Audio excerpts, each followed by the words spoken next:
Government എന്തെങ്കിലും ഒരു കാര്യം ചെയ്യണമെന്നുണ്ടെങ്കിൽ അത് ഗവൺമെന്റിന്റെ ശ്രദ്ധയിൽ പെടണം. അക്കാഡമിക് റിലവൻസോട് കൂടി അതിനകത്ത് ഉണ്ടാവണം. അത് ഉണ്ടാവുന്നത് നമ്മുടെ സെൻട്രൽ ഗവൺമെന്റിന്റെ കീഴിലുള്ള പോളിസികൾക്കനുസരിച്ചിട്ടാണ്.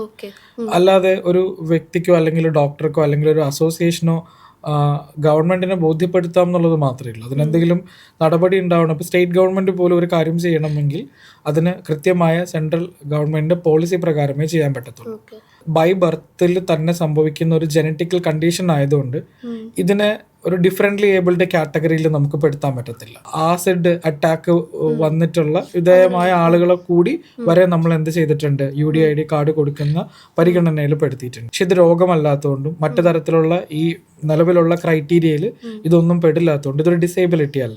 ശരീരത്തിനകത്ത് മെലാനിൻ കണ്ടന്റ് ഇല്ല എന്ന് പറഞ്ഞു കഴിഞ്ഞാൽ എവിടെയും ഇല്ല എന്നുള്ളതാണ്. അപ്പോൾ കണ്ണിന്റെ കൃഷ്ണമണിയിൽ പോലും ഉണ്ടാവത്തില്ല. കാഴ്ചയൊക്കെ ഒരു 20% ഒരു ആവറേജ് അത്രേ കാണത്തുള്ളൂ. അതിന്റെ ഒക്കെ പേരിൽ ഒരു എന്താ പറയുക കാഴ്ച പരിമിതർ എന്നുള്ള നിലയ്ക്ക് ചില ആളുകളെങ്കിലും എടുത്തിട്ടുണ്ട്. പോളിസിയിലേക്ക് പോകണമെന്നുണ്ടെങ്കിൽ ഇതിനെ അക്കാഡമിക്കലി ആളുകൾ ഡിസ്കസ് ചെയ്യണം. ലോകത്ത് എന്തിനെ കുറിച്ച് പറഞ്ഞാലും ക്ലൈമറ്റ് എന്ന് പറയുന്ന ഒരു കാര്യം ഡിസ്കഷൻ നടക്കുന്നുണ്ടെങ്കിൽ അവിടെ ഒക്കെ എന്ത് ചെയ്യാം, ഈ ആൽബിനിസം എന്ന് പറയുന്ന വാക്കുകൾ ചേർക്കാം.